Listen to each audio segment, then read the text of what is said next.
What? What? What are we? Hello, everybody.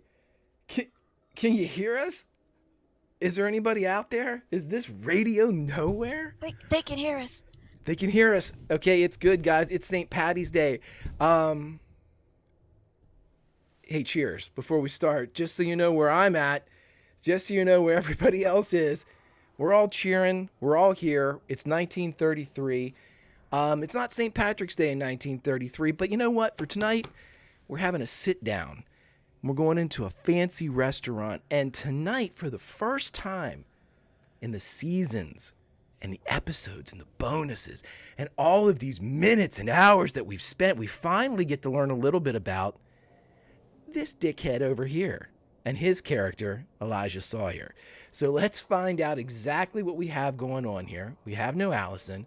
We have no Lauren. We have no Steven. We may never have a Steven again, as the reports are filtering in from his pub crawl. But if we do, we wish him well.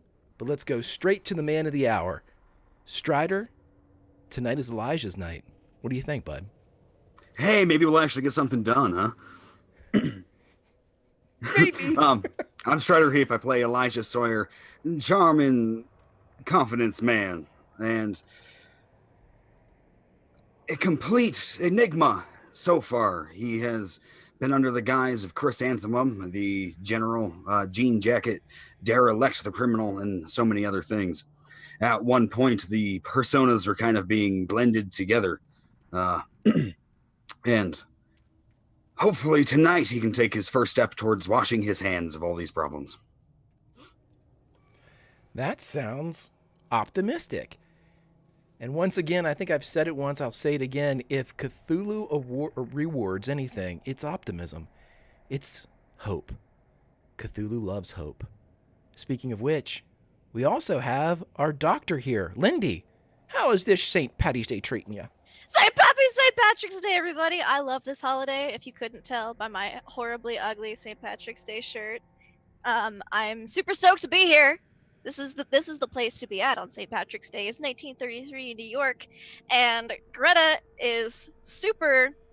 She's not thrilled about going to where Phil Castile is, but she is intrigued to maybe learn a little bit more about Mr. Elijah Sawyer, or should we say derelict? Should we even say Elijah Sawyer? We don't know, but That's true. Perhaps tonight we will learn a little bit. But it's not all fun and games here tonight. It is St. Patty's Day. We're so glad you're all here. We are going to be, let me allow that. We are going to be having some fun. But also, like I said, we're doing a little bit of learning here of the enigma, the man of the multiple personalities and the multiple hours, Elijah Sawyer. So before we begin, we ended last episode in the main continuity storyline with both Greta and Elijah arriving at the Green Garden Cafe in Brooklyn.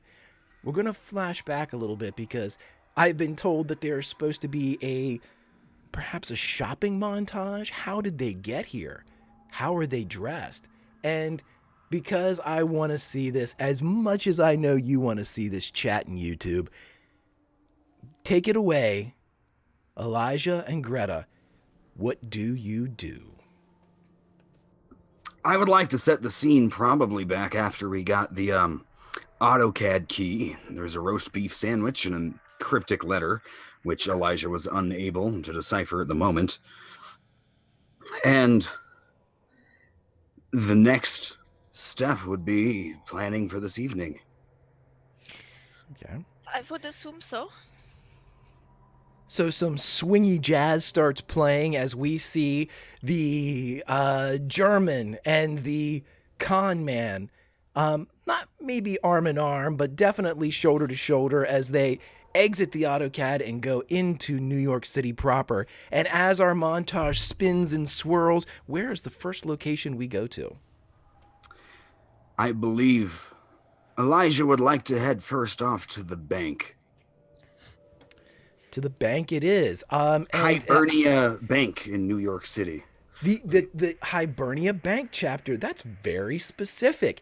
So as the swirl of our montage cuts, and as the circular revolving door spins, allowing glimpses of sounds and smells of New York City's Manhattan's financial district. In walks two Olympians, gods among men, and the men are unaware that they are in their midst. And what happens as soon as we walk in? Elijah will reach down to his left back pocket. He pulls out 3 or 4 different wallets and he kind of glances inside each one. Pulls the 4th one out, puts the rest back.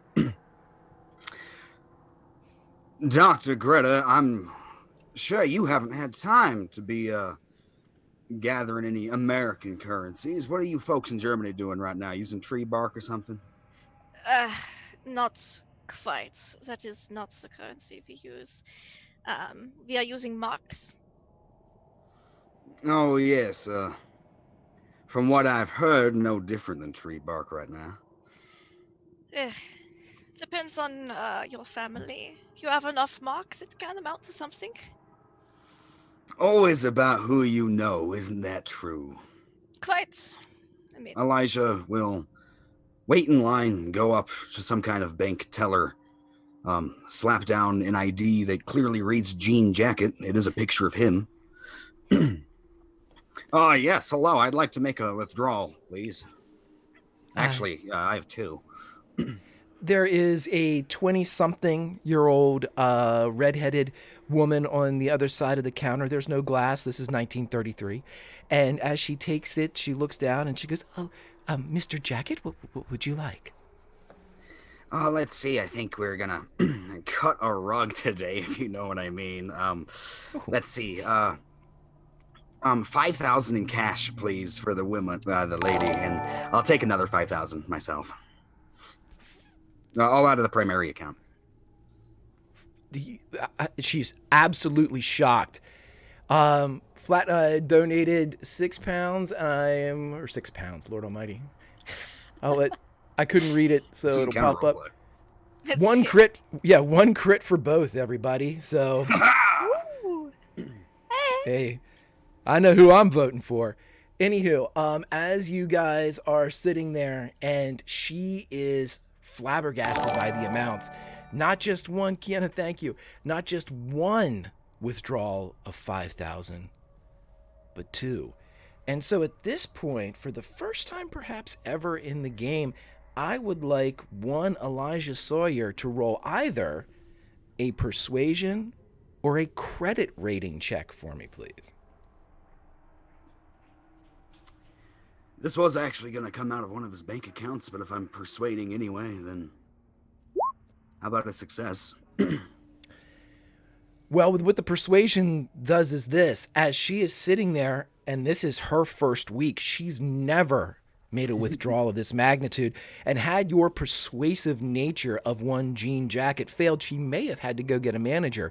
But not today. It's the flash of the blue eyes and a side profile that catches her just the right way as she nods, fills out the appropriate slips, returns with 2 stacks of cash, pushes them across to Jean Jacket after he provides her, of course, with the appropriate signature.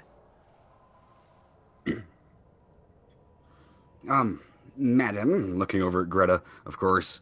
This one is yours. Danke. He will gather his money together, give a little tip of the hat to the lady, and if you be on need their anything way. else, Mr. Jacket, do you require any other from Hibernia Bank today? Oh, this is more than enough. Thank you. I appreciate it. Wish us luck tonight. Why, good luck, she yells as you walk back through the revolving doors. It spins, allowing the air and smells and sights of Manhattan to creep out. But the gods are gone. They are back among the Isle of the Gods. Where to next, kids? Greta, we should give you a better first impression of America. Sounded like you didn't enjoy yourself the first time. You were very observant. I got here after the mission. I was taken to get fast food, examine bodies, and then we left. It has not really been very impressionable. How about if we find something for you to wear, and then fast food's no good. I'm thinking Italian. I believe Italian was on the menu. Yeah, we should. Last one's game. Okay, We will so go yep, right. to whatever the best, most fantastic dressmaker quickest in town is. Or at All least that we can. right. Midtown Manhattan it is. Just off the Garment District, a little bit east of Times Square area for everybody. There are the finest tailors and the finest fabric makers in the world, but nestled among all of those is Estelle's Beauty Shop. And you would think, upon first look, that Estelle's may or may not be some type of place for a woman or a man to go and get their hair done or their nails done, but no, no. Estelle, upon naming her shop, named it for one reason and one reason only. Beauty is in the eye of the beholder, and the beholder always looks at the dress.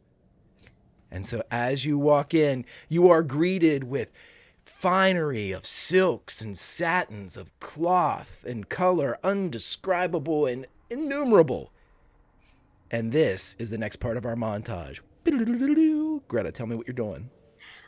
Greta looks for the slinkiest, probably most scandalous blue silk dress that she can find. And kind of like pick it. What do you think of this? Positively stupendous, tremendous, and top tier, milady. I will need some opera gloves, I think, to go with it, but it should do. And as you turn around, Estelle, perhaps a woman of Italian descent in her 40s, maybe early 50s, is already presenting you an array kind of laid out on a cigarette tray are the ends and fingertips of neatly folded orchestra gloves as she is presenting them to you in whites and grays and blacks. There's even a set of tan gloves as she flips up the side to reveal the other side of the tray, and that every square inch of Estelle's Beauty Shop is meant for one thing and one thing only, the beautification of the client. Yeah, Greta will get a nice pair of gray kind of like opera gloves to go with the blue dress. And the dress would be probably very low cut, maybe like a cowl neck and like the complete 1930s drop back, clinging around the hips and then kind of flaring out a little bit at the bottom with a slit going up the side.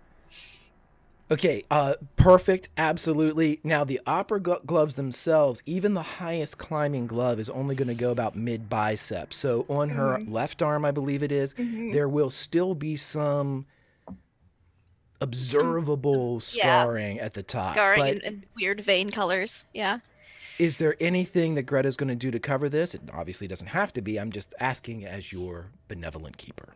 Yeah, she's gonna kind of like have the dress on and the gloves, and Elijah's probably gonna see that there is some scarring and purplish blue, larger than normal discolored veining going up into her shoulder before it kind of stops.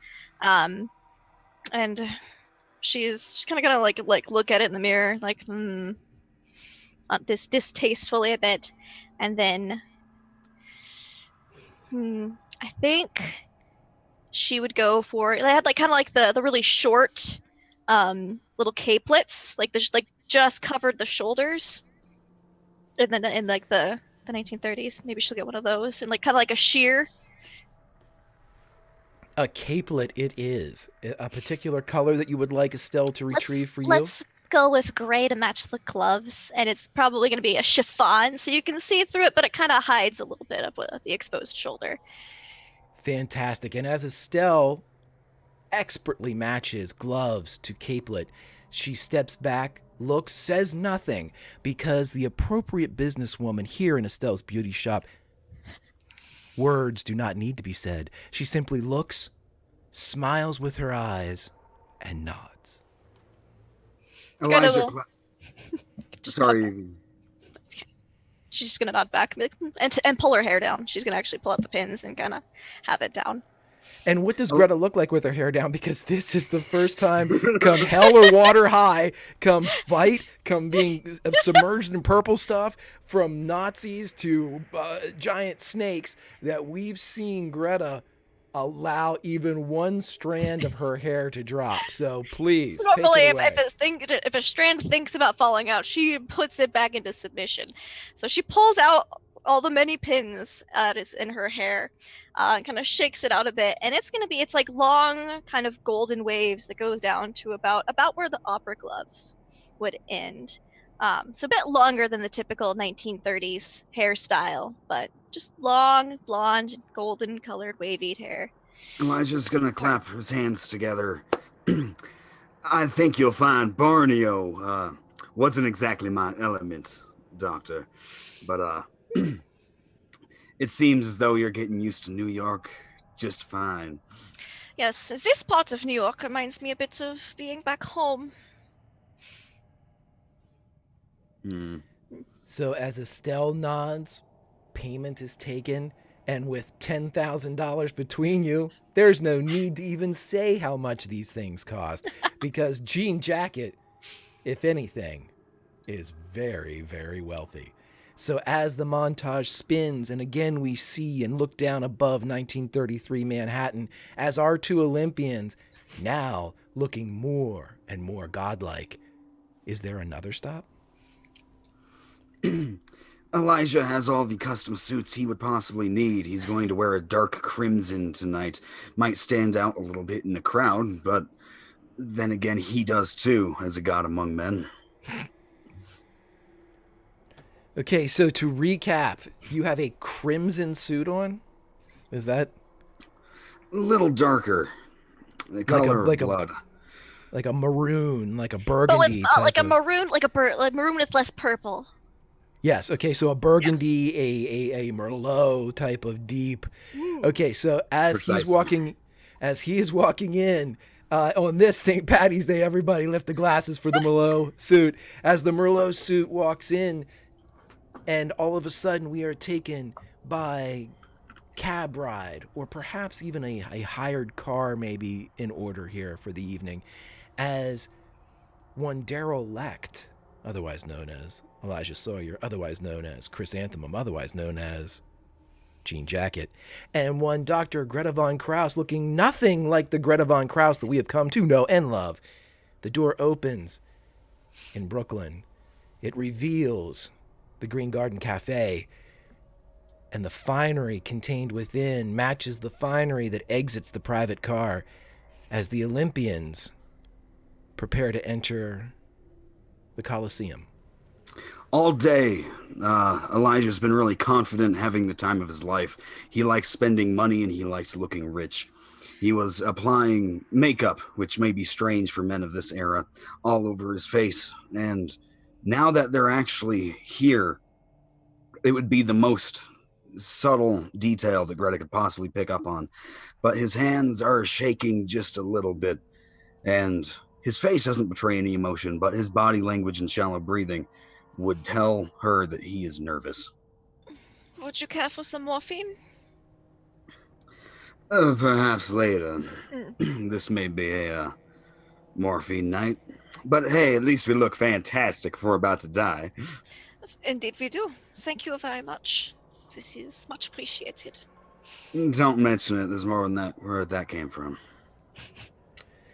So, as you walk into the Green Garden Cafe, as explained before in our general continuity storyline last Sunday, but perhaps needing a recap as we didn't know exactly what the gods looked like when they breached the perimeter of the Green Garden Cafe, one clad resplendent in a burgundy or merlot suit, the other in blue silk, cut very, very threateningly for the day, as Dr. Greta and Elijah Sawyer walk into the room, and they are met immediately by eyes, as everyone sitting in this absolutely plush and luxurious restaurant turn and look, not at strangers, though they both are, but at the gods they pretend to be in this setting that they don't know really walk among them. But as they walk in, mirrors lining both sides of this restaurant that is more townhome than anything else, more row house. It is quite long. In fact, it looks a bit like, and let me see if I can pull it up here on my Scooby-Doo, which I can't find. Boom. The Skibby-Doo. The The Scooby. Scooby-Doo. There we go. The green garden stretches along with the arches above it with paintings reminiscent of the great houses in Italy. The tables filled and covered with finery. The women and men seated at them eating, also covered in the same finery, but none look better than the red and blue that have just walked in. Very Italian. Well, maybe. We'll see. And as they walk in, they are greeted by a man who presents himself as both waiter and somebody that Elijah would immediately recognize as being above such a station. Mr. Lecht, right this way, sir. And he takes you back into a private room. Through the entirety of the crowd, his eyes continue to follow, continue to watch. And as the back room opens, there is a large circular table, one befitting of Arthur and his knights. And as you sit down, a man that had been previously positioned rises at Gretta's approach, standing himself, waiting until she herself takes a seat before he sits down. And the man turns and looks at both of you, the waiter. Everything here is on the house. Thank you very much for coming, Mr. Lecht. While you are waiting, do you know John Dillinger? The man turns as John Dillinger and nods. I believe the name precedes the gentleman. It is nice to meet you, Mr. Dillinger. Nice to meet you, too. Elijah will pull out Gretta's chair. After she sits down, he will take a seat right next to her. Dillinger himself, just for your own reference, seems to be... He's well dressed. He matches the style. His suit, Elijah would appreciate. His hair is perfectly shaved on the sides, swept back on the top in the style of the day. He has a thin mustache that lines his upper lip. He is currently drinking what appears to be beer, but there are several empty glasses to the side that he is stacking in a very odd pyramid formation. And even though several waiters will come by and ask to clear them, he always waves them off, ordering yet another of what appears to be either rye or whiskey, drinking it, and adding it to his pyramid. He is not being rude. He seems to be introspective, so you do have a moment to talk amongst yourselves. You see, Greta, prohibition never really meant much to these folk. I can appreciate that. Never meant much to Germany either. I will take advantage of this while we are here. Greta, if I could say something. Yeah? These people know everything. Don't think of something you don't want them to know. Everything you breathe, think, anything. Watch yourself and be careful. There's Olympians, for lack of a better term, amongst them, I believe. And I'm not just talking about Castile. Good to know. Dankeschön. I shall merely think about the wonderful food and drink we're about to enjoy. European food, finally. Precisely my thought. It was so hard to find a good meal in Borneo and in the Purple Abyss. Yeah, and New York City in general, in my experience. Your drinks of choice are delivered, and there is no menu provided. There are simply recommendations, and the implication is whatever you want can be made to order. Well, Greta is going to start off with a 98 Cabernet Sauvignon. Or not 98, 28 Cabernet. And, excellent, yeah. And maybe some good old-fashioned lasagna. It's always good. Elijah will order nothing. Greta's nothing hungry. to eat, nothing to drink? Okay. Never. If the waiter brings it up, he will say drinking's not his form of relaxation. I'll take a Hefeweizen for him then. At the mention of drinking not being part of your relaxation, there isn't a sound that comes out of Dillinger, just a shifting as he clinks his recently emptied shot glass and adds it to his pyramid. Can I get like a do like can I do a reading on him, try to see what he's feeling, like a psychology check, a psychoanalysis? You can. I was going to say a reading. Body There is no language? Sabella Ives here. A There is a no. body language reading, because Sure, yeah, yeah. Oh, yeah, and Dillinger? If Sure. yeah. if we're doing psychology, I'll throw my hat into the ring Okay. with a hard Sure. success. Woo. Okay, so Oh, I failed.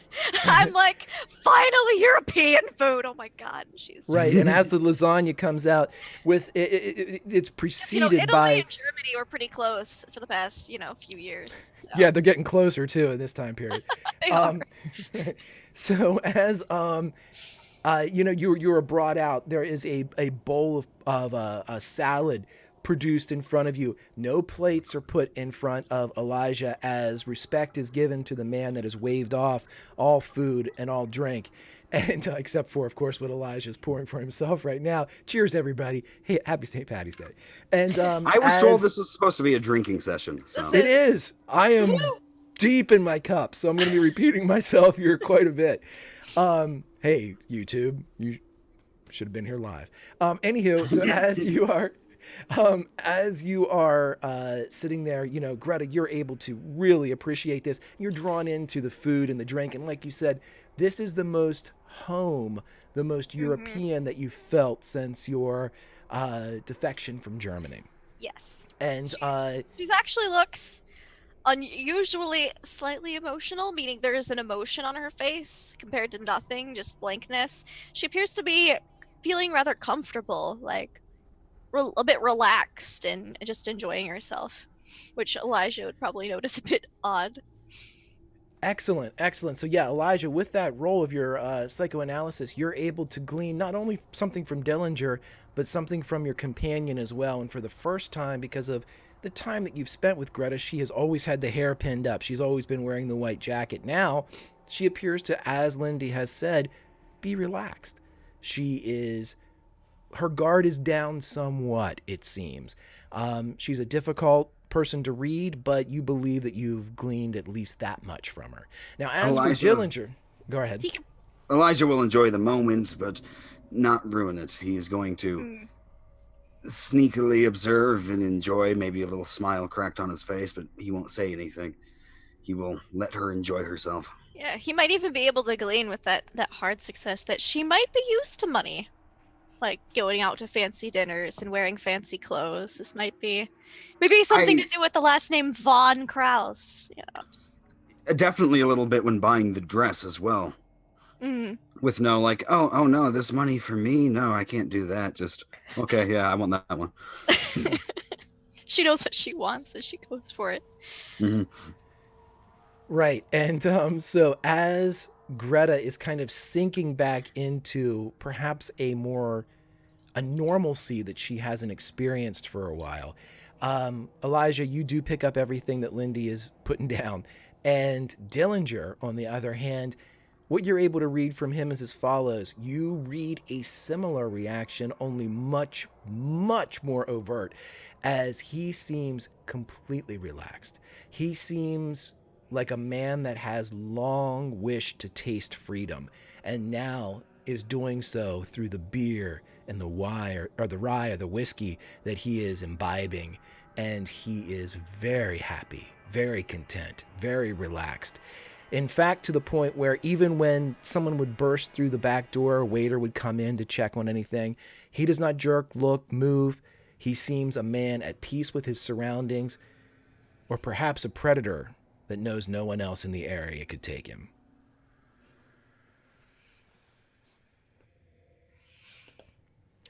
No one else seems to be coming up, so you all do have a few more seconds, if you wish, to converse or do anything else. Maybe I would ask this question as something that Lindy said kind of piqued my interest. What would Greta be thinking about Elijah now after the last few hours? That's a good question. She's probably like, he has money. he likes the finer things too. She had already kind of thought that she and Elijah were more similar than a lot of the other members of the Olympians in various respects, but this is just kind of affirming it for her about how they're just a little bit more perhaps callous than the rest, though Elijah does a better job of hiding it, about how they feel about other people and enjoy the nicer things in life. So And this wouldn't be anything that Elijah could glean from the reading that he had because it was not an extreme, but is anything that has happened in the last couple hours, and this is more for the audience and for the keeper, is anything that's happened over the last couple hours, is it something that would perhaps make Elijah more attractive to Greta? Oh, potentially. Yeah, he's not overly emotional. And he does look nice in a suit, and she's feeling actually relaxed for probably the first time since Borneo. So Okay. and Just curious. Yeah. she's gonna have also her glass of wine with the lasagna, because you have to drink wine with Italian food. But once she's finished with the lasagna, it's just Hefeweizens. She's German. It's beer. Nice. Okay, so any drink of choice is brought in, and you all are able to finish, or at least Greta is able to finish her meal. Dillinger eats and drinks in silence. He has prepared a massive steak with a side of nothing. As the man eats only meat, he drinks only beer, and whatever the shots are that he continues to accrue, now working on a second pyramid. You will both observe that apparently Dillinger is suffering no ill effects of this massive drinking spree, as he does not slouch. His eyes do not drift. He doesn't clink anything or knock anything. He seems perfectly at peace. Can I make a medicine check? Because that's not normal. Yeah, correct. Yeah, absolutely. Okay. Yeah, I was wondering when someone was going to be like, okay. Oh, success. I'm just kind of like doctoring yeah, it. With the doctorial eye, she looks over and notices several things about Dillinger. One, that his entire carriage, his entire frame, which is very rare for the human form, does not fire. There's no twitch of the jaw, no flick of the eye, no batting of the lashes or lids. He seems almost frozen. His movements are deliberate. Each one seems to move, grab whatever he needs, retrieve it, do whatever action was required, drink, eat, and then he freezes in place. Nothing else is done. No movement is wasted. Much like a predator in nature, much like a snake, Okay. he is constantly in a state of rest until he deems himself ready to move. It is more of a nature check than a medicine check, as the longer Greta watches, the less human Dillinger appears. Okay. Okay. She'll take note of that. She's done lots of experiments on animals. She kind of just keeps it in as she's enjoying her beers, because she's knocking back a few. Because this prohibition thing is, whew, Germans are used to having beer breaks with like lunch at work. Right, it's like water. It's Exactly. Right. Okay, so after, perhaps an hour and a half goes by. That long, we get dessert. Yeah, I mean, dessert is brought in, tiramisu, there's Yes. cake, there's whatever is needed. There's cobblers of all different kinds. There's gelato. Anything is brought in here for you all. Dillinger spends the time continuing to drink and smoking cigarettes. He asks nothing of you. He seems perfectly content to sit there. And after everyone is finished and the waiters have come and gone several times without there being a request for a refill, and when it is the appropriate time, the doors at the back, not the ones that you entered from, but the ones further down in the restaurant, swing open. And an older man, perhaps nearing 60, walks in, and Elijah Sawyer would recognize this man right away as Giovanni Bonaventure. He is the consigliere of the Castillo crime family, meaning he is the second in command. And as he walks in, he puts his hands out, offering them to Greta, ignoring both men. and he says, "Look at this in my place, my brother's place. A vision. Please, please, if you would, humble an old man to stand and let me see this vision in blue." Yeah, she'll put on a small smile. She'll stand up, and not just like a normal Greta type stand. She actually kind of stands up with a little bit of flair, to show off the dress a bit. He looks and he leans into Greta and he says, "You, my lady, are a jewel among coal. You are beautiful. You do us a great honor to walk in here." And he turns and looks at Dillinger and Elijah, a man he knows as derelict, and he says, "The two of you sitting here, you look like bums. You look like bums, you do, next to this. You are in the presence of art." And with that, he walks over to Dillinger, and Dillinger kind of gets up perfectly, moves with every muscle seeming to be completely under his control. And he comes up and they both embrace. Mm-hmm. And as he pulls back from him, he looks and he says, just slaps Dillinger lightly on the cheek. And he goes, "Oh, Johnny boy, I like the cut of you."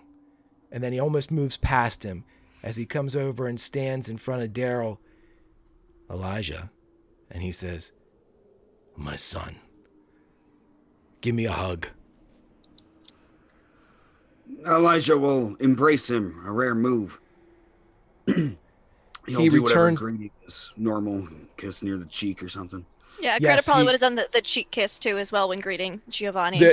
She's familiar with Italian protocol. We are assuming the kiss cheeks here. There are kiss cheeks all around except for Dillinger, who simply gets a hug.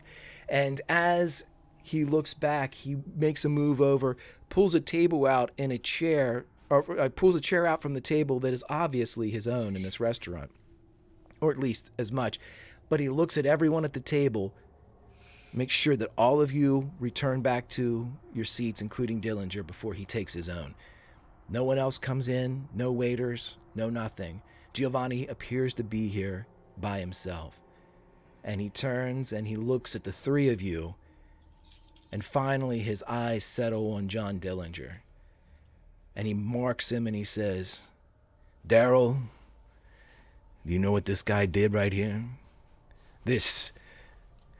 What are you? What are you, John? Are you Irish, Polish? What are you?" And John kind of lifts his head up and says, "A little of this, a little of that." Can Greta tell what he is? You can roll roll a medicine check and I'll let you know. Okay. Does Dillinger have enough infamy at this point? I know what he is. It's an extreme. Yeah, he appears to have some Irish heritage in him, if that's... Okay. He appears to be. It's important to Greta. Okay. Elijah, what did you say? Or Strider, what did you say, bud? I was asking if Dillinger was an infamous enough name yet that Greta could have possibly heard it, or if at this point in time the name is just in this circle of people. I'm going to let you roll an intelligence check. Not Greta. I'm going to let Elijah roll an intelligence check with advantage on this one. With advantage, that is a hard success.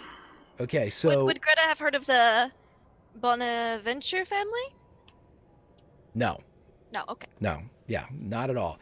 Dillinger. Now, at this time, what you would have remembered about Dillinger isn't a string of bank robberies or almost a folklore type of American hero.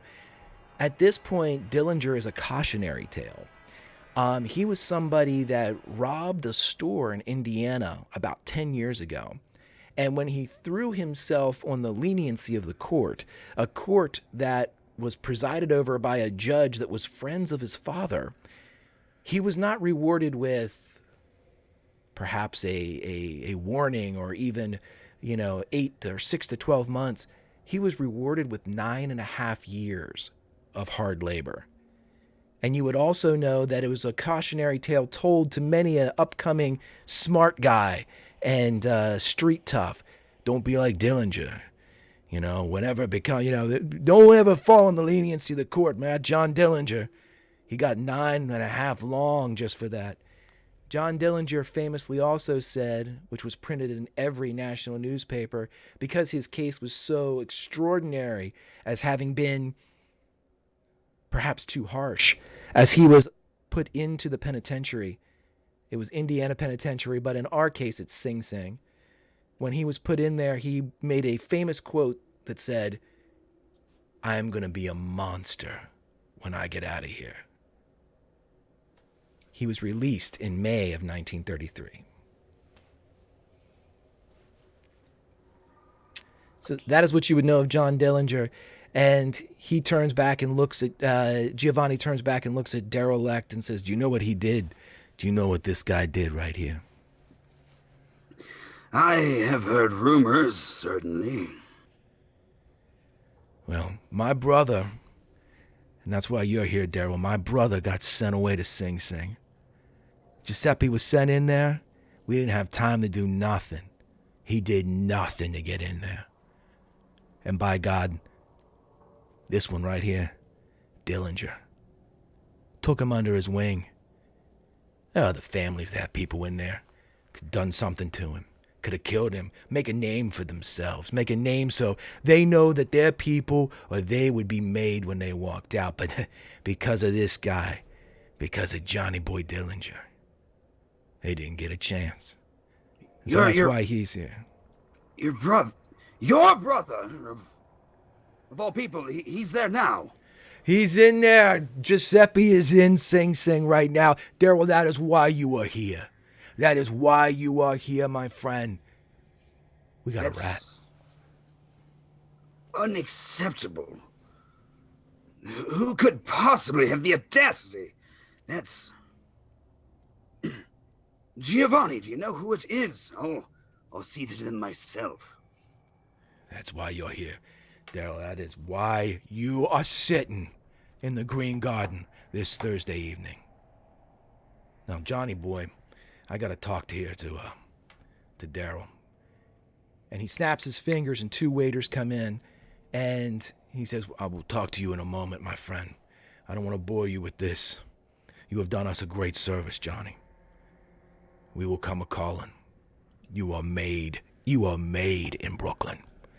And Dillinger drinks the last of his rye or whiskey or whatever it is and finishes the top of his second pyramid.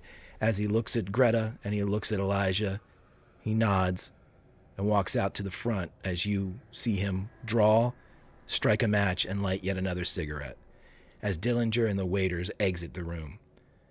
Giovanni turns back and he says, "We got a rat. Daryl, you are the only one that I trust to do this, and I listen. I appreciate that you want out of this life. I appreciate it. I know I was told long ago by my father, who told me from the feet of his own father, a man is given by God only so many jobs he can do. Now, that number might be one. It might be 101. It might be 1,000,001. But you can't do more jobs than God has given you. And I don't know where you are, Daryl. I don't know if you are at that God-given cusp where you are done with this life, which I appreciate. And I would never ask. I would never have sent Phil. Never. If I didn't have anywhere else to turn. So I'm going to ask you, if you are at God's given limit, I'm going to ask you what no other man should ask. I'm going to ask you to go for one more job. I need you to find this rat. I need you to clear Giuseppe's name. He ain't going to last there, not without Dillinger. We've done what we can, but we don't have the hold and sing-sing that we used to. And the other families, the Bonanno, the Maranzano, they're coming. They smell the blood in the water, Daryl. They smell it. Will you help us? If I have any say in the matter, Giovanni,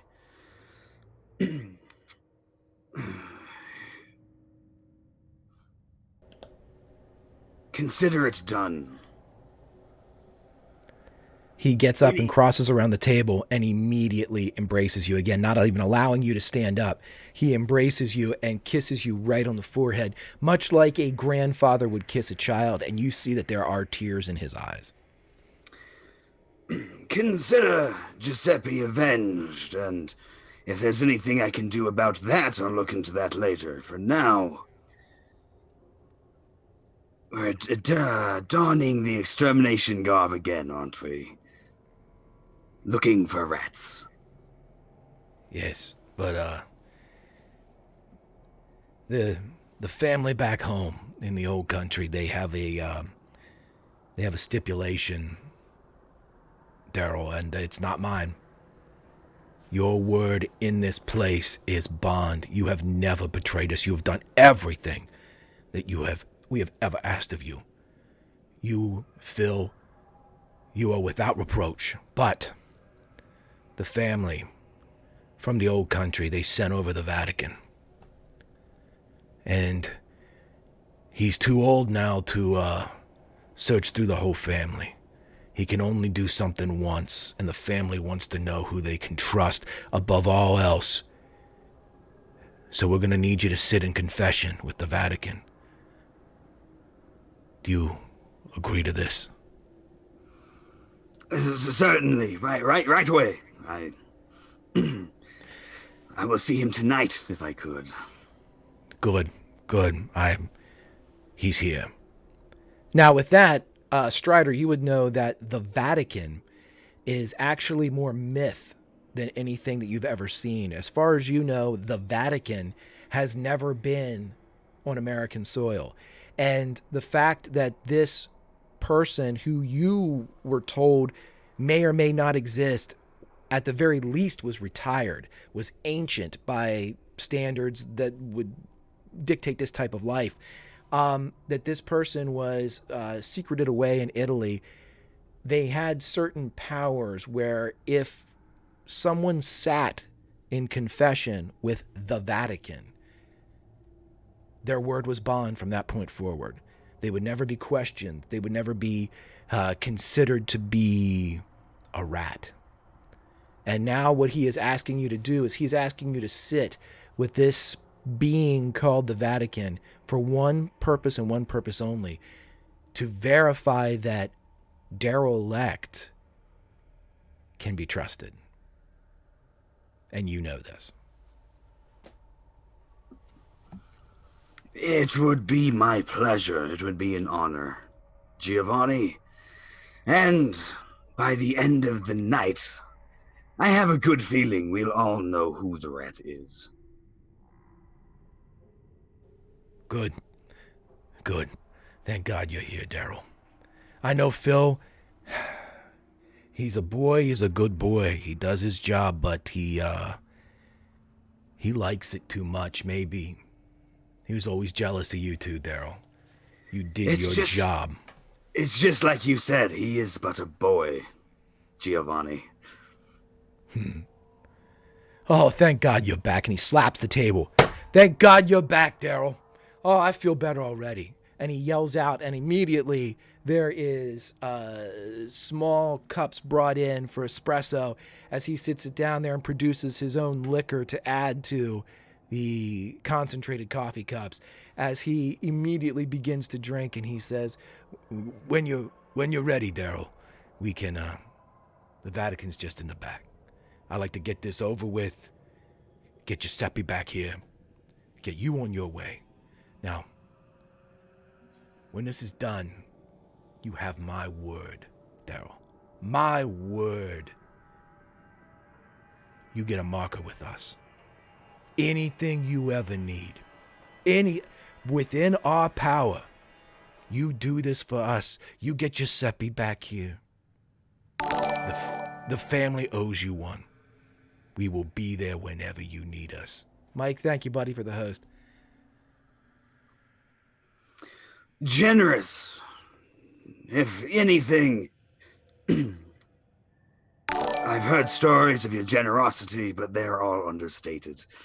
And if you insist, it's more personal if it's Giuseppe. But if you insist, I can do this. Good. Good. When you're ready, one of these guys will take you back. I'm going to be up front. I got a little conversation with Johnny Boy up there, and I'll be here when you get out. And what of my +1 until I return? Dr. Gretta here. This vision, this jewel, she goes wherever you go. If you trust her, you brought her into the Green Garden. I trust her too. And everyone in this joint will trust her. Even though, what is she, a Kraut? German? Ja, ich bin komme from Deutschland. Yeah, see, German? That's fine. Doesn't bother me. I'm a very, open type of guy. Dankeschön for your hospitality. Elijah does not look reassured when he said, I can bring Greta along with him. He looks nervous. Okay, so Giovanni exits out the door in which you all entered, presumably to the front of the Green Garden, presumably to where John Dillinger waits for him. You see the doors through which Giovanni entered, and you see a waiter come out and stand by those doors, ready to usher you back into the realm of the Vatican for confession. Greta's gonna have her espresso. She's enjoying some actual European coffee. Like this is Christmas for her so far. Aside from all the bodies she was going to, examine. But there is a sobering scowl on Elijah's face as he sits back, hand across his mouth, maybe closing his eyes occasionally. And it's concerning if you know him and you know the confident exterior he likes to put on. Yeah. Is everything well? You nervous about the religious confession? I believe I know who the rat is. Oh? Would we happen to both know this person? He looks up, the smirk on his face fleeting. I believe we both do. I do not like him. He looks offended, but will stand up, go over to the waiter. Greta will follow. I will have Greta roll an idea roll as she gets up after saying that and is following Elijah. Oh, okay. Maybe it's not the person I thought.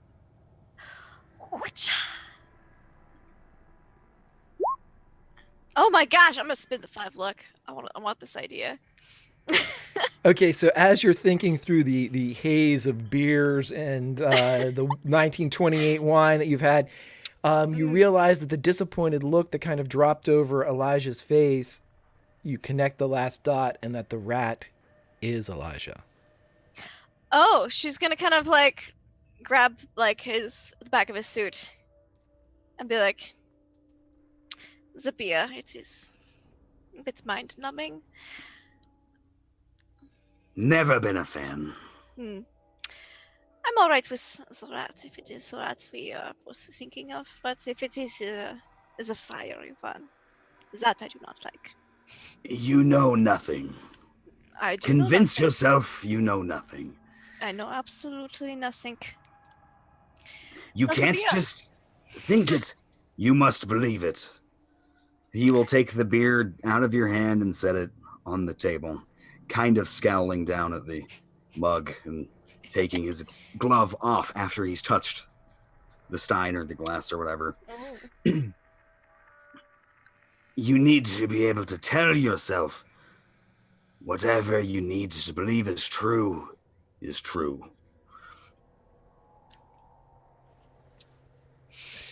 Do you need to believe whatever you believe is true? My dear Greta, Because I don't might be know able what to I- help.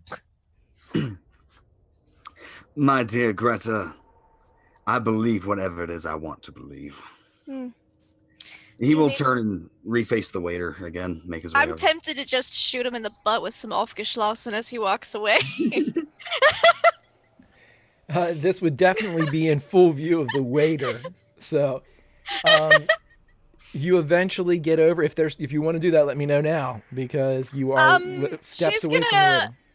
Okay, so this is Whiskey Lindy talking, but Greta has a plan.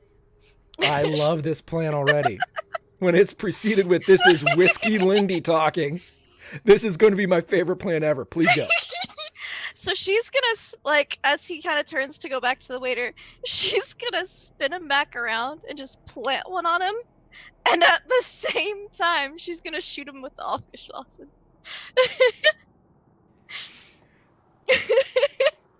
Okay, so I am going to need you to roll a dex roll here. Okay. And if Elijah is going to resist this, he needs to roll a contested dex roll. And this is Greta's roll for her dex is to kiss if it's contested and to inject. I'm gonna use my crit that was generously donated by our dear Dwight earlier. With a 93, I have failed my contested roll. Okay, so with expert precision that only the German people can deliver, there is a spin, there is a ruffle of blue silk and burgundy suit as they clash in a near purple line, and she plants a kiss directly on Elijah's lips. And through the bite, perhaps there is even a little nibble of the teeth on the lower lip of Elijah that coincides directly with the bite of the hypodermic needle. Yeah. Yep. That's what she does. And for the chat that is experiencing this, what does this injection do mechanically? Aufgeschlossen basically heightens one's mental ability. It gives them advantage on checks pertaining to mental abilities, basically. Like if I was to inject myself and then dissect corpses, I would have advantage on all the medicine or pharmaceutical checks. For example. Excellent, excellent. And just so we can see how well this works, I would like a constitution check from one Elijah Sawyer. That is also a fail with an 82. No. But there is, I can say, a... Can I give him one of my advantages? You cannot, but he can spend luck if he would like to. Oh. No. No, but there is a almost feral burning, palpable fury in his eyes when you do this. He's offended on some whole other level. And you've drugged him before, so presumably not the drugs. You would notice by perhaps it's the failure of the pupils to dilate correctly as you are sitting there, his bottom lip still between your teeth. As he pulls back and gives you this look, you realize that the shot did not work. She's kind of gonna like give a little like, and secretly going, "Drat, Scheiße." He turns his back, not face red out of embarrassment, but with furrowed brow, looking furious, and that whole scene would be quite something, quite a spectacle for the waiter to watch. I'm sure. As soon as you all turn around, it's obvious that he's been staring directly at you, and as soon as you guys spin, he does one of these. As if he had just completely missed everything that had just happened. The flush of color in his cheeks as well, whenever Greta pulls close to him, may indicate that he was detail-oriented when it came to this particular exchange. Greta will give him a wink as she walks by, following Elijah into the next room. And that will have me roll as he attempts to keep himself calm and fails, and a slight giggle comes out as he immediately pulls himself back into, working guy, waiter, hustler. You guys walk into the back, and as Elijah's passing by and the little giggle breaks out, Elijah is going to stop wait for a moment, and he doesn't turn around, but you know I've killed people for less than that. And he will walk into the next room. I'm sorry, Mr. Lecht, I know. And he keeps his eyes down. And Greta, you see his face that was kind of jovial completely drop. It's a defeat that's not born of fear for his own life. It's a defeat born of he knows better. And his eyes go down, and he leads you all back through a dark hallway behind the double swinging doors and opens into a room on the right. And as you walk in, the door closes behind you.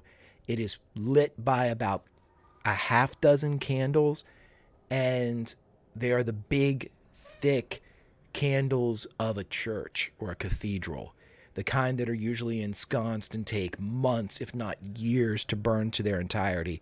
And there are 6 of them that are kind of lined up in various states, maybe 2 here, 1 here, 3 here. You know, they're just kind of arranged rather sporadically. But in the middle of the room is an ancient looking man. He has weathered olive skin with white hair that is thin but plastered back and wispy in spots around the nape of his neck. He is wearing a very simple set of peasant, almost farmer's, loose-fitting cottons, no shoes. The nails on his feet, Greta would notice, are almost white. They are not the clear that you see of normal fingernails, or even the yellowed of ancient or someone. They are almost pristine, almost as if they're lacquered. Okay. And as he stands there, he has his hands clasped behind him, and his eyes are closed, and he indicates a spot on the floor in front of him. Elijah, even though you've never seen this person, this being before, you know without question that this is the Vatican. Elijah will walk up, and upon no communication or head nod or anything, he will just take a seat in the spot that the Vatican motioned to. As soon as Elijah sits down, the eyes open, and Greta, you would notice from the milkiness of both orbs that the man is either blind or he has such severe cataracts that it's either something that he was born with or something he has developed in his accelerated or advanced age. And he kind of nods his head and cocks it towards you as if he recognizes your presence. But he doesn't say anything. As Greta's he turns, gonna hang back and just kind of think about science stuff. Okay, so Greta, you kind of stay close to the door. The door itself is not one of the swinging restaurant doors. It is a solid door without a window in it. It was not locked behind you, but it was secured and shut behind you. Yeah. If there's no other seats, she'll just hang back by the door to give them some room. She's going to be like listening, but she's definitely just kind of going over science stuff, serums, all that kind of stuff. Okay.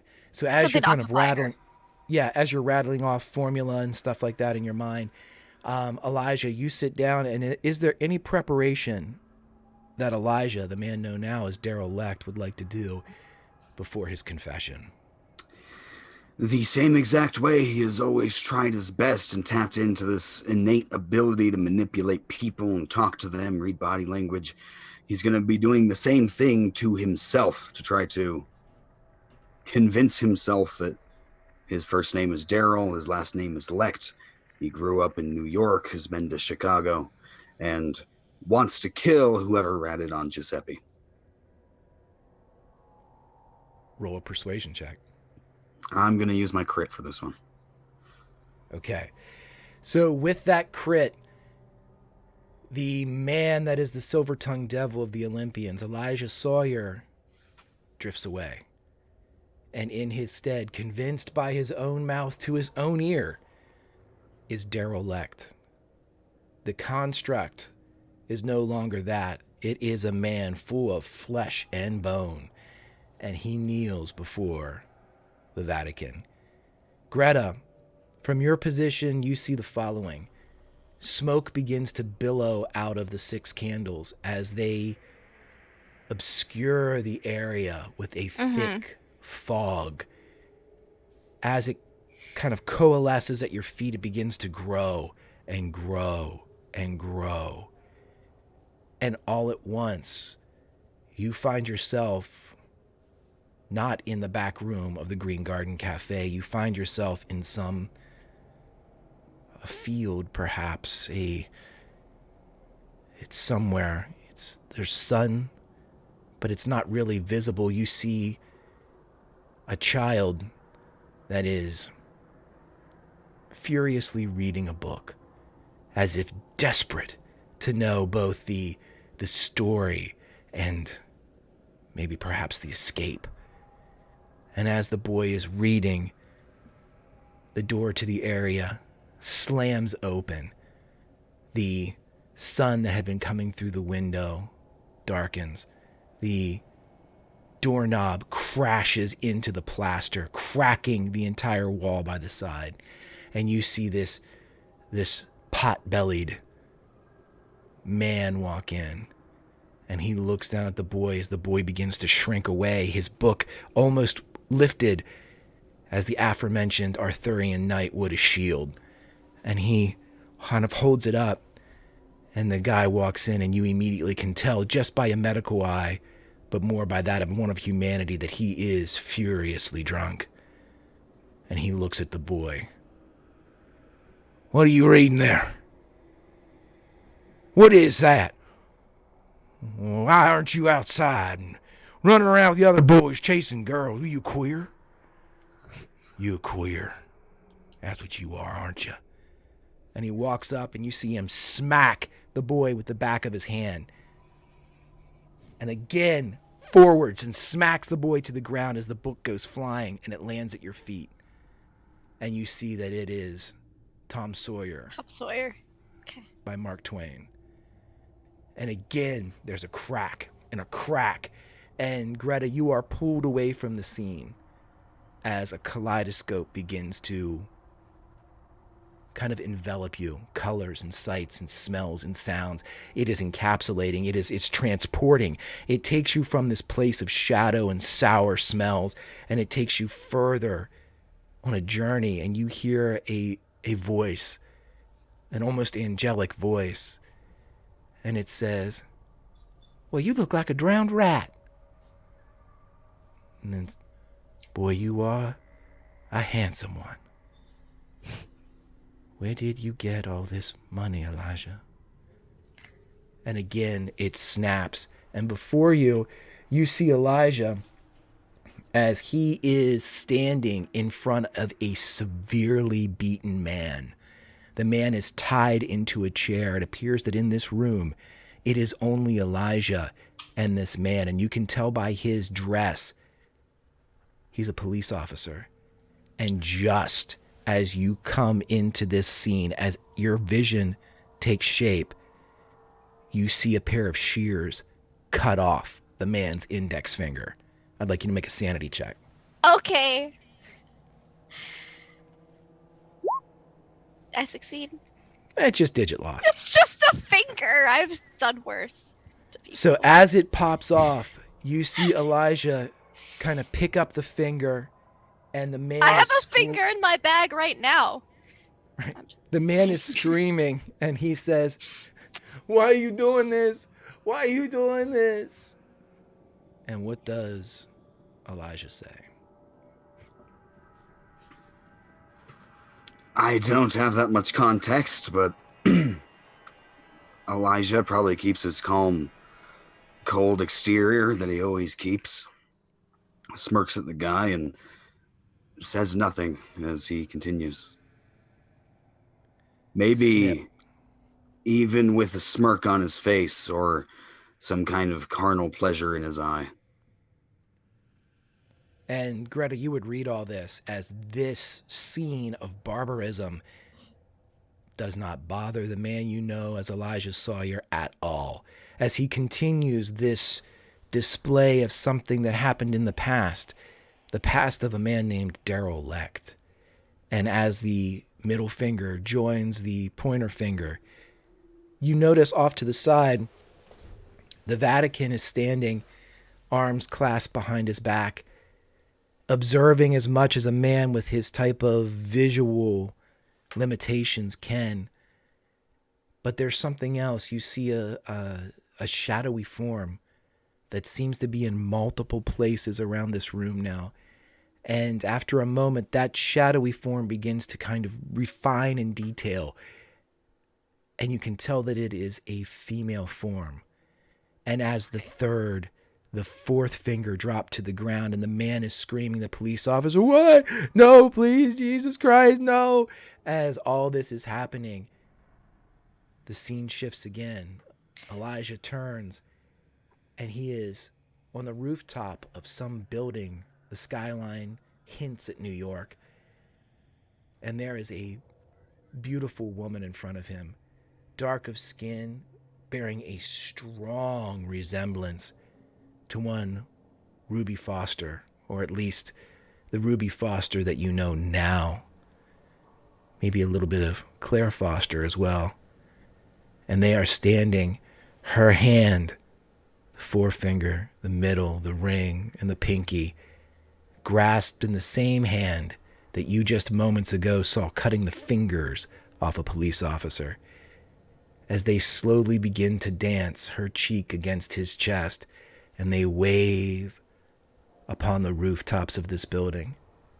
Elijah will make a comment, not the form of Elijah kneeling on the floor, but the one dancing with this woman.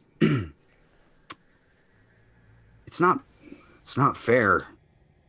They don't pay me anything at the gas station. I pump gas, I have to clean the cars, I have to put groceries and knickknacks and gums in bags for people, and it's demeaning. Oh, she keeps her head on the chest of Elijah, and her words are delivered into the heart of the man that she loves. None of that means anything to me. It's just a job. It's not you. You are the man dancing with me on the rooftops of the world. And she falls deeper into the embrace of Elijah. What would Greta see on Elijah's face? Something that perhaps the woman known as Ruth would not.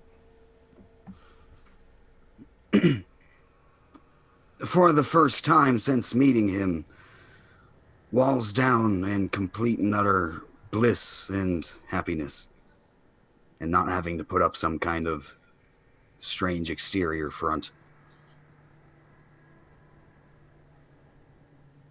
And again, Greta, as you look around, you see the Vatican as he observes silently as these figures from the past of Elijah Sawyer, if that is even his name, dance upon this rooftop of some unknown city, some unknown building. This woman that looks so much like Ruby or Claire Foster, but you know more as a woman that Elijah identifies as Ruth, as they dance slow, the kind of dance that is remembered forever but lasts much shorter. And again it spins, and it cuts back to a man sitting on the ground with 3 tires around his midsection from hips to shoulders, covered in gasoline. As he sputters, the gasoline wreaking havoc with the blood vessels of his eyes as they are split and splintered and fracture, causing blood to pool around the pupils as he looks up at Elijah Sawyer. And he says, I will never tell about your colored girl. I ain't never going to tell about nobody. I'm sorry, Mr. Lecht. I thought that I could make some of myself. Shush. I know you won't tell anyone. I'll see to that myself. Mr. Lecht. I swear to God, I'm not going to tell nobody. I'm going to leave. I ain't going to be in this town. My girl's pregnant. I'm going to be a daddy. Please, Mr. Lecht. I made a mistake. Don't kill me for this. Don't kill me for this, Mr. Lecht, please. And the man keeps saying that as he rocks back and forth, these tires around him and the gasoline around him. And what does Elijah do? Elijah stands up, fixes his suit almost the way Dietrich does, pulls out a lighter, lights a cigarette, flips the lighter forward, and when the gasoline and fire erupts, this man screams, being drowned out only by Elijah's insane laughter as he enjoys this deep down carnally.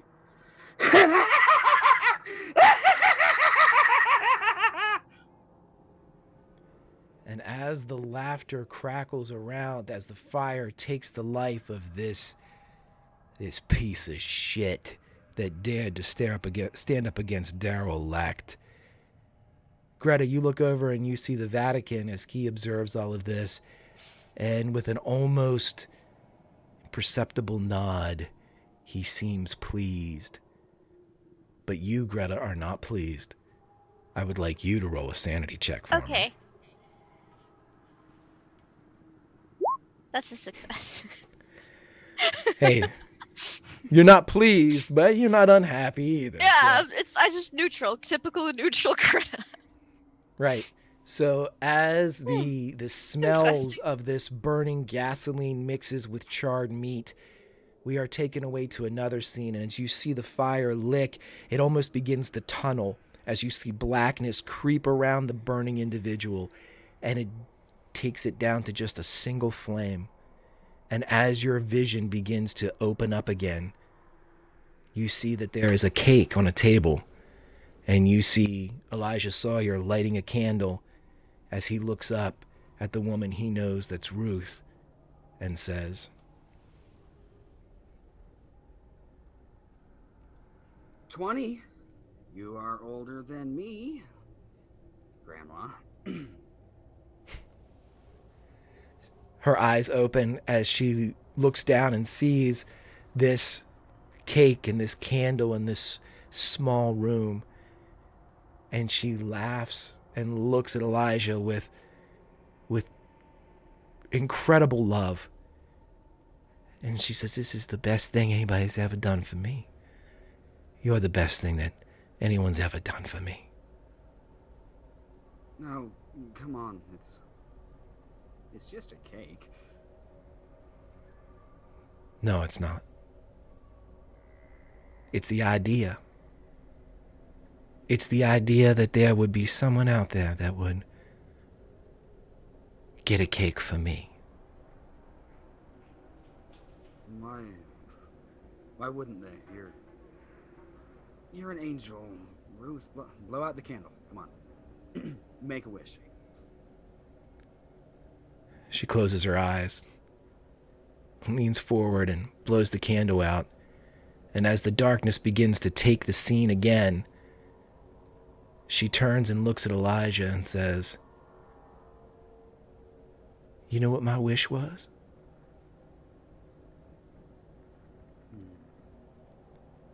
"Where's the money coming from, Elijah?" And as the scene takes, it fades to complete darkness. And again, it is just the Vatican, Elijah, and Greta as witness, as the Vatican steps forward and drops his hand onto the forehead of Elijah Sawyer. Elijah Sawyer, I'm sorry, Daryl Lecht, I would like you to make a persuasion check for me, please. You have a crit from Dwight. That has to be used this session. I used that one already. Oh, well, shit. I got 95 on the nose exactly. One less point and it would have been a fail. Snap, crackle, pop. Now, Greta, as you watch, you see something. You see a hazy, undefined vision that shows Daryl in different, or Elijah in different states of utter loyalty to a man that you do not see, a man that you can only assume is Giuseppe. You see him carrying out these barbarous orders, laughing with the man, drinking with the man. But all of it is less clear than what you have seen before. You see this gasoline on water as things are a bit hazy. And for a moment, you see the Vatican's head shift a bit. And as you're watching him, because of this movement, you see that the skin gets a little grayer. You see that the white nails on his feet begin to lengthen a bit, as if time is passing, as if somehow the process, this act of confession, robs this man of time in its delivery. And as he does it, he looks down, and for a moment, Greta, through the haze of these projections the derelict Elijah Sawyer is giving to the Vatican, you see the truth. You see that the man you know as Elijah Sawyer wishes nothing more than the destruction of these people, specifically Phil Castillo. And you know that Phil Castillo knows of Ruth. And a moment later, everything kind of peels out. And again, you are standing in the room in the back of the Green Garden Cafe. The Vatican leans back. He is covered in sweat. The farmer's clothes kind of plastered to his very thin, very elderly frame. As he releases the hand, it's now shaking from the forehead of Elijah Sawyer. And he looks down and nods and indicates that he should rise.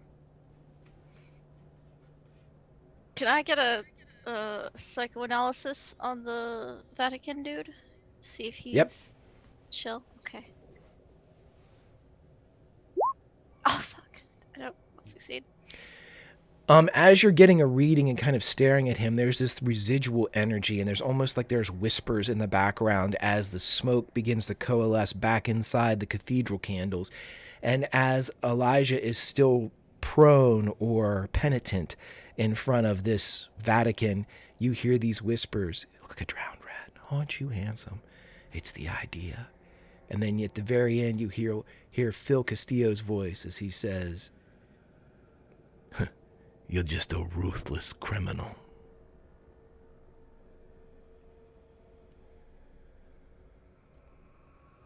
Elijah, Greta, what would you like to do? Elijah will take to his feet if he can. I don't know how much of that he experienced, but he will stand up and try to read the Vatican and see his body language, his... He's just waiting to see what happens next and to see if this guy's gonna rat him out or if he's going to believe Elijah's lies to himself. A moment later, the door opens and Giovanni Bonaventure walks in, and he is, you can see through the open door, though he does not enter, is Dillinger. And he walks in, and before he crosses the threshold of this room, his gaze drops solely on the Vatican. And upon sensing either the opening of the door, hearing it, or the change in the air, the Vatican turns towards Giovanni and nods. And with that, Giovanni falls into Elijah Sawyer, grabs him close, and kisses him on both cheeks. And Elijah, you can tell that there are indeed full tears that are dampening his cheeks. And he pulls Greta into the embrace as well. And he begins to laugh, and he cups Elijah's chin, and he looks at him, kind of draws his gaze up to his own, and he says, "My boy, I never had any doubts. Never." Your holy smiter is ready to wreak his just vengeance, Giovanni. Good. We need Giuseppe back here. Anything you need. Can we find you at this... What is this? This is a fucking bookstore or something? Is that where you are now? Bookstore? No, that doesn't matter, Giovanni. I think I know who your rat is. How do you know? He kind of cups your hands, like he takes one of your hands and puts one of his under and one of his over. Daryl, what are you thinking here?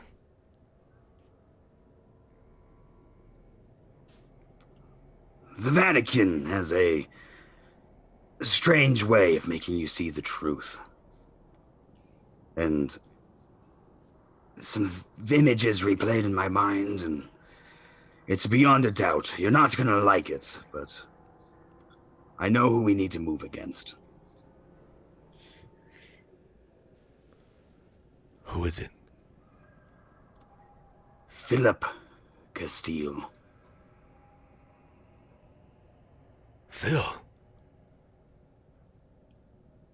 He ain't been nothing but a stand-up guy. And he almost pulls his hands away from yours, but with a look over at the Vatican, he continues to keep them there. What are you thinking, Daryl? I gotta know, Daryl. Are you sure about this? I didn't want to believe it, but the truth is static. It doesn't change on what we want to believe. It's been him, Giovanni, the whole time. It's always been Castile. God damn it. Ever since he got that fucking fire, he's been impossible to deal with. What's his plan here, Daryl? That I don't know. Seize power from you, take out the rest of us. I don't know what he wants or what we can do about him. But I can tell you, we need to act fast. Okay, Daryl. All right. But what about Giuseppe? How can we get him out of there? Oh, this shit that's just been spewing out of Phil's mouth. They're the lies. Giuseppe's done some stuff in his time, but he's an old man now. You know that. He ain't done nothing on the street for decades. What do we do? Leave How do we get him Giuseppe clear? to me, Giovanni. I will see the wrongs righted. As for Castile, we may need help. I don't know if I can do this alone.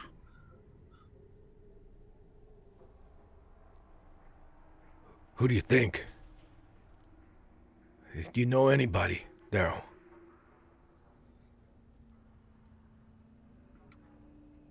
Gods among men, Giovanni. I know. Gods among men.